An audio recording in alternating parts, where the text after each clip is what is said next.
Исәнмесез, туры эфирда яңалыклар тапшыруы атнаның соңгы эш көне алып килгән хәбәрләр белән сезне мин Ләйсән Ханова таныштырам. Ә хәзер төп темаларга кыскача күзәтү тыңлагыз. Машинада куячаклар шунда ук үләндә үсә. 27-дә 16 йорт янында экопарковка ясыйлар. Шәһәрдәшләр аның өчен күпме акча түләячәк. Менә туктаттыгыз, 1650 түләдем, киттем дә бардым. Приставкада ирис түгел. Эҗәтләрне барыбер түләтәләр. Бурычларны ачыклау өчен суд приставлары автоинспекторлар белән бергә рейдка чыкты. Яр уеннан китеп булмый, барып тутарга алмайсыз. Бик кыйма елгага юлны япкан Гәрдәле авылында закон бузу очраган экологлар тикшерде. Сабырлык керек инде. Рыймага керек. Шафиковларның бер күрдән башланган мәхәббәт тарихы инде 60 ел дәвам итә. Янәшәбездә гомер итүче матур гаиләләр белән таныштырабыз. Иртәгә чаллыга дөньяның иң көчле боксчылары җыелачак. Халыкара ярышларга Николай Валуев та килә. Түбән Камада балаларга үсемлек майлары кушылган сыр ашатмакчы булганнар. Ул халык арасында популяр маркалы продукция исеме астында сатылган. Мондай сыр 72 балалар бакчасына китерелгән. Күпләп сату складларында полиция хезмәткәрләре 1000-нән артык этикетка һәм маркировкасыз продукция табып ала. Аларның үрнәкләре республиканың Роспотребнадзор идарәсенә җибәрелә. Анализлар исә әлеге продукциядә үсемлек майлары булуын күрсәтә. Мондай ризык балалар туклануы өчен каралмаган. Хәзер товар билгесен законсыз куллану факты буенча җинаять эше кузгатылды. Контрафакт продукция сатучылар 5 елга кадәр ирекләреннән мәхрүм ителергә мөмкин. По результатам исследования продукции, содержащей растительные... Тикшерү составында үсемлек майлары булган продукция балалар туклануы өчен каралмаганын күрсәтте. Алынган продукция вәкаләтле оешмада саклана. Россельхознадзор белгечләре республикада әлеге законсыз эшләр башкарылуында эшмәкәрләр өчен каникуллар кертелүдә тәэсир итте ди. Контроль органнары азык-төлек җитештерү белән шөгыльләнүче бизнес вәкилләрен планнан тыш тикшерә алмый. Шалда белем бирү учрежденияларында даими рәвештә азык-төлек үрнәкләрен анализга җибәрәләр. Әмма лаборатория тикшерүләре башка шәһәрдә уза. Моңа берничә ай вакыт таләп ителә. Белгечләр һәр вакытта да продукция ташучы йөк машиналарын контрольдә тотып булмый ди. Мы по возможности стараемся отслеживать перемещение под контролем. Без мөмкин булганча дәүләт күзәтчелеге контрольдә тотарга тиешле йөкләрне тикшерәбез, әмма һәр машинага инспектор беркетеп булмый. Шуңа күрә бизнес вәкилләре мондай эшкә җаваплы карасын иде. Машина хуҗаларына да яхшы, тирә-юньгә дә зыян килми. Чаллыда 27-дә 16 йорт янында экопарковка ясыйлар. Әлеге эш белән шәхси эшмәкәр шөгыльләнә. Инде йортта яшәүчеләр арасында машина кую урынын алып куючылар да бар. 27-дә 16 йорт янында экопарковканы узган елның сентябрендә төзи башлаганнар. Аннары озын тәнәфес һәм менә быел яз машиналар кую урынын әзерләп бетергәннәр. Бирдә 50-гә якын автомобильне куярга мөмкин булачак. Вот брусчатку выложили. Брусчатка тиздек, аннары җир салачакбыз. Бу урын экопарковка дип атала. Объектны бүген тапшырырга тиешбез. Шүп чарны да бүген чыгарабыз. Аннары җир салыначак, үлән чәчеләчәк. Экология парковкасы нәкъ шуны аңлата да. Территорияга газон рәшәткәсе куела. Аның эченә үлән утыртыла. Ничәдә яшеллекнең тамырына зыян килми. Йортта яшәүчеләр әлеге башлангычтан канәгать булуларын белдерде. Во всяком случае, облагородили. Стало очень даже красиво. Всем нравится. Даже у кого машин нет. Всем нравится. Только бы убрали за собой все вот это.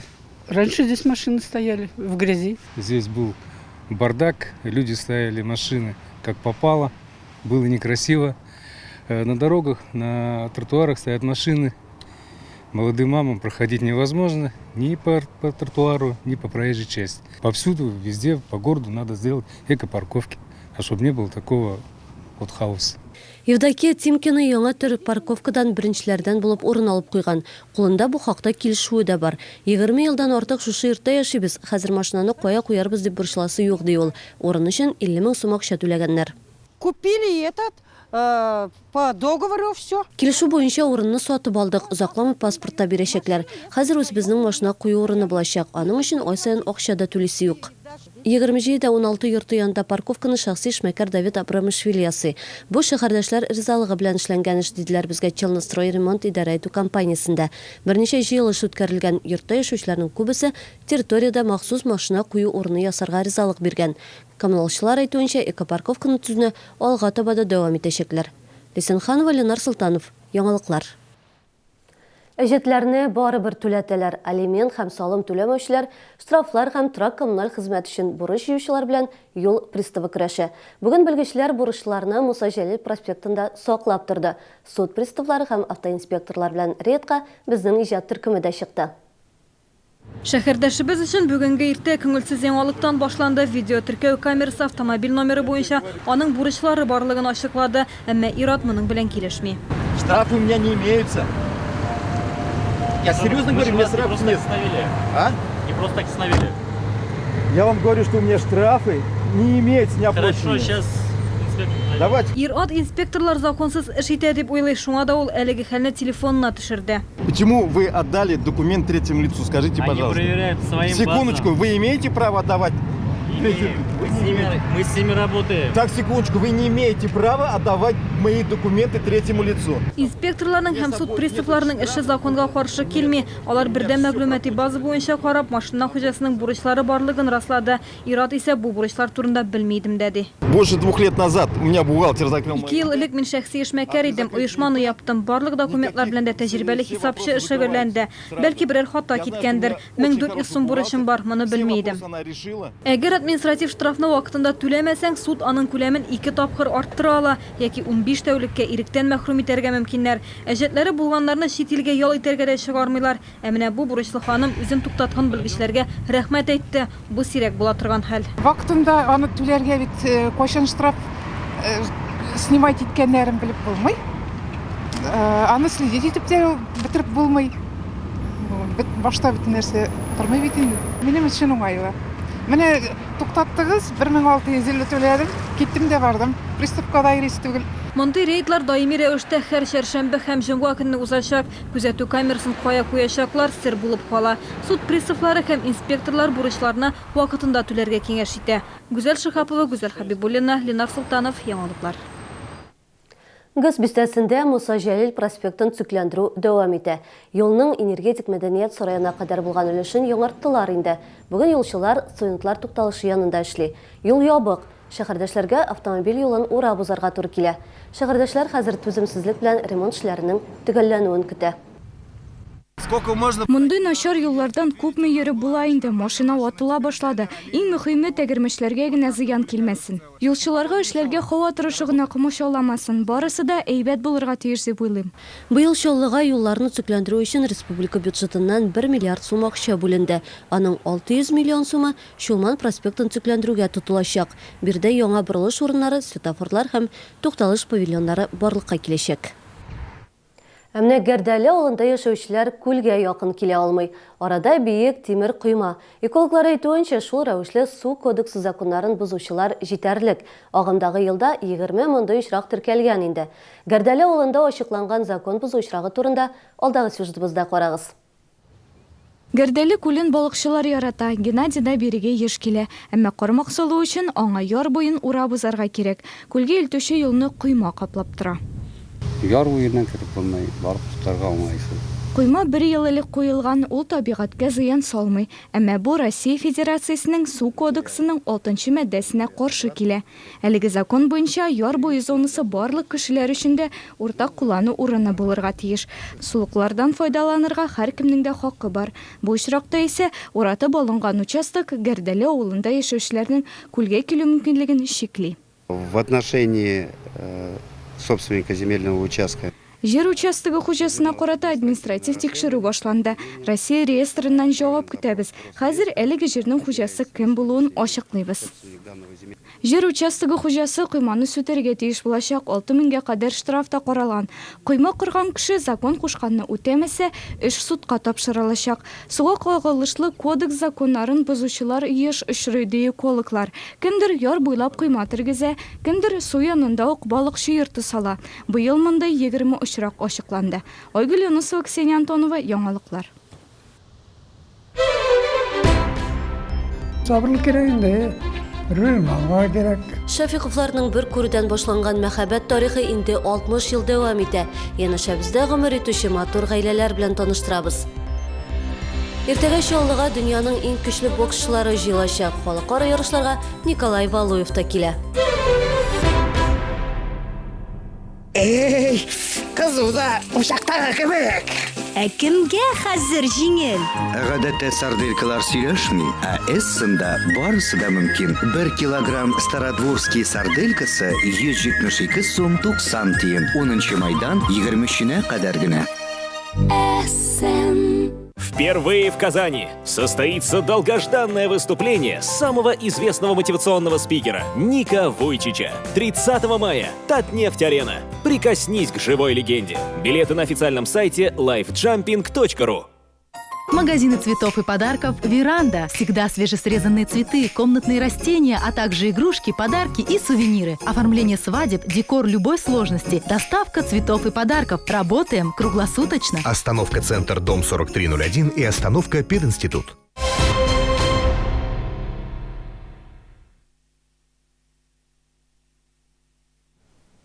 Сіз туры эфирда яңалыклар тапшырын карыйсыз, біз дәвам итәбез. Праймериз якынлаша бара. Алдан сайлауларда катнашу өчен республика буенча 62 кеше теркәлде. Кандидатлыкка кандидатлар халык белән очрашулар уздыра, үзләренең программасы белән таныштыра. Чираттагы очрашу КамАЗ мәдәният сараенда узды. Бирдә 6 кандидат үзләренең сайлау алды программаларын тәкъдим итте. Шәһәрдәшләр кандидат белән мондый очрашулар кирәк дигән фикердә. Балалар бакчасында эшләүче яшь тәрбияче мондый чарада тәүге тапкыр катнаша. Беренче тапкыр мин мондый очрашуда кандидатларны күрәсем, аларны нинди программа белән чыгыш ясавын беләсем килде. Беренче булып Максим Боев чыгыш ясады. Бизнесмен үзенең программасында яшь эшмәкәрләргә зур урын бирә. Тиешле дәрәҗәдә ярдәм күрсәтелсә, эшмәкәрләр икътисади кризистан чыгарга үзләре үк ярдәм итәчәк дип саный ул. Яңа компаниялар, кече эшмәкәрлек субъектлары барлыкка килсә генә, икътисад алга китәчәгенә ышанам. Моның өчен яшь эшмәкәрләр программасын кабул итәргә кирәк. Марат Хәйруллин тәҗрибәле депутат. Ул 2 тапкыр дәүләт советына депутат итеп сайланды. Ул үзенең бурычы итеп халыкны борчыган социаль проблемаларны хәл итүне саный. Шулар арасында ана капиталын бетермәү. Я не согласен категорически. Ана капиталын 18-19 елга кадәр озайтуны сорыйлар. Мин бу сроклар белән килешмим. Демографик ситуацияны җуйга салырга кирәк. Ана капиталы мәңгелек булырга тиеш. Дәүләт думасы депутаты Әлфия Кагогина да социаль мөһим мәсьәләләрне хәл итүгә өстенлек бирә. Бигрәк тә торак коммуналь икътисад өлкәсендәге сораулар күз уңында. Киләчәктә тарифларны билгеләү схемасы һәркем өчен дә ачык һәм аңлаешлы булсын ди ул. Я считаю, Безгә тарифларга ревизия үткәрергә кирәк. Монополия булмаска тиеш. Думага кем генә усса да 7нче чакырылыш депутатлары моның белән шөгыльләнергә тиеш дип уйлыйм мин. Очрашу барышында шәһәрдәшләр дә үз сорауларын бирде. Алар алдында вакытлыча эшсез Артем Латыпов, КФУ укытучысы Андрей Швеев чыгыш ясады. Алдан сайлаулар 22 майда узачак. Бу көнне шәһәрдә 34 сайлау участогы эшләячәк. Аларның адресы Бердәм Россия фиркасы сайтында күрсәтелгән. Шәһәрдәшләр бер юлы берничә кандидат өчен тавыш бирә алачак. Фәридә Сабирҗанова, Гүзәл Хәбибуллина, Тимур Әхметов, яңалыклар. Ягулыкны ничек янга калдырга, әгәр автомобиль метан белән эшли икән, кайда мөрәҗәгать итәргә? Бүген РРТ җитештерү базасында газ мотор ягулыгында эшләүче машиналарга хезмәт күрсәтү буенча түгәрәк өстәл оештырдылар. Түгәрәк өстәл артында транспорт өлкәсендә эшләүчеләр табигый газ ягулыгына күчкән машиналар арта бара дип билгеләп үттеләр очрашуда.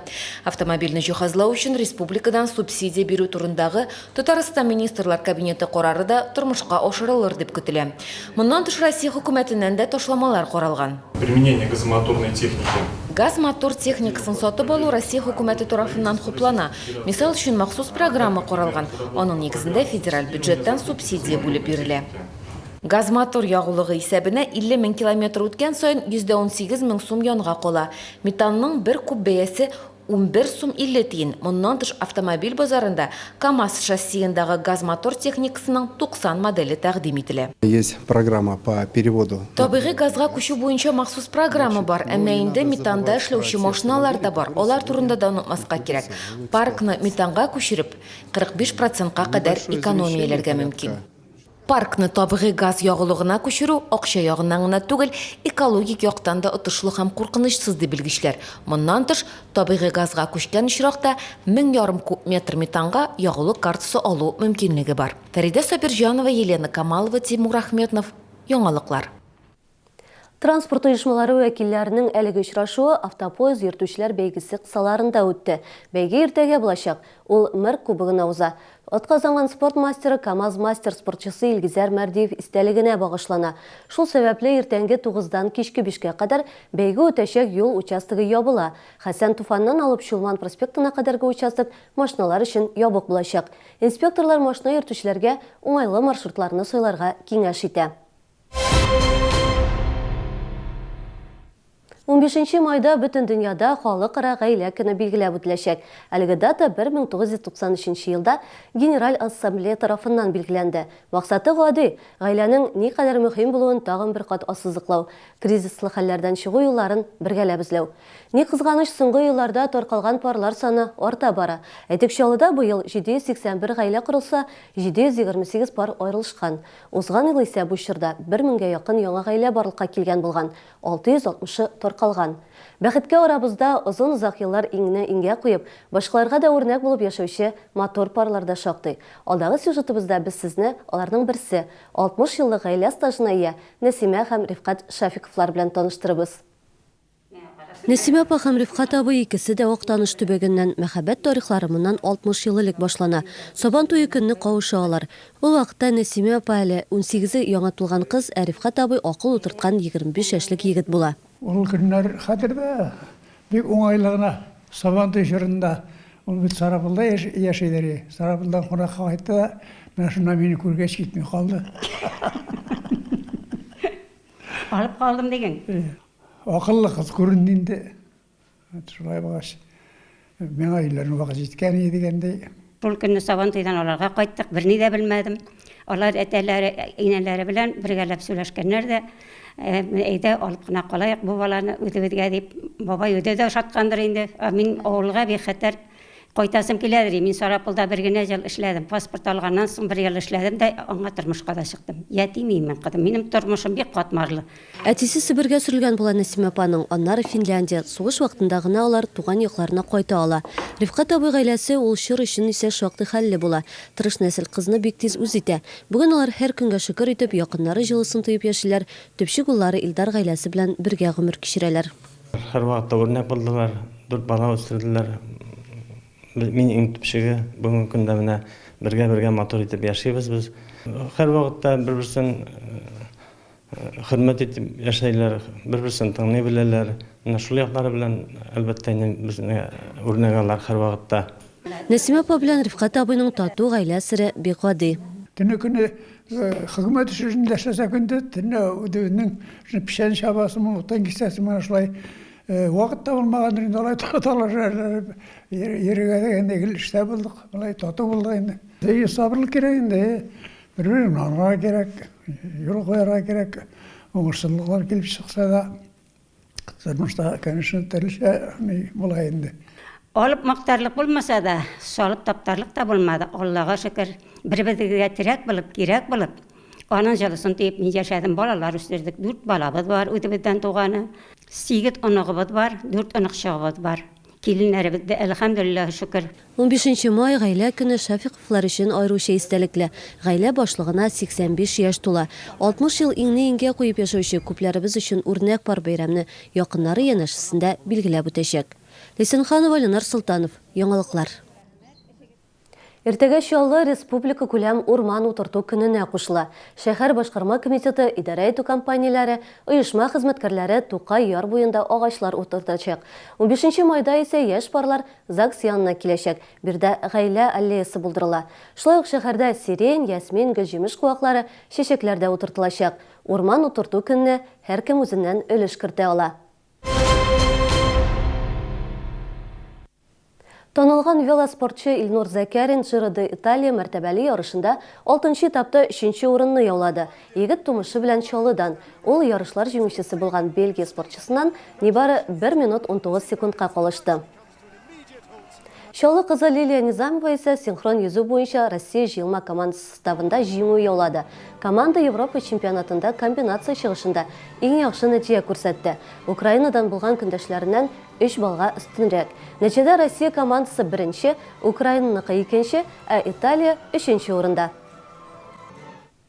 Иртәгә шәһәрдә бокс буенча халыкара ярышлар узачак. Рингта Россия һәм Германия җыелма командалары көч сынашачак. Моңа кадәр безнең ил спортчылары Италия боксчылары белән ярышырга тиеш иде, әмма италиялеләр килә алмады. Ярышлар елдагыча шәһәр төзүчеләре һәм КАМАЗ геройлары призларына уза. Быел ул халыкара масштабта уза. Барлыгы 7 пар ярышачак. Алар арасында шәһәрдәшебез Эдуард Авджан да бар. Ярышлар Рио-де-Жанейрода узачак Олимпия уеннарына әзерлектә булып тора. Нам хотелось устроить хороший, большой праздник. Безнең шәһәрдә бокс бәйрәме оештырасы килде. Моннан тыш көрәшчеләр клубында күрсәтәсе килде. Шәһәрдәшләр мондый клубның барлыгын белсен иде. Яшьләр спортка тартылсын иде. Сборная Германия и сборная России. Германия һәм Россия бер-берсе белән көрәшергә лаек, икесе дә көчле команда. Мин спортчыларга уңышлар телим, көрәш җәрәхәтләрсез узсын иде, казыйларга дел булсын. Ярышлар иртәгә көндезге сагат 3-тә Боз сараенда узачак. Керү бушлай. Әлеге чарага илнең танылган боксчысы Николай Валуев та килүе көтелә. Бүгенге менә шулар, ял көннәрегез кызыклы һәм файдалы үтсен дигән теләктә мин сезнең белән саулашам. Исән-имин булыгыз.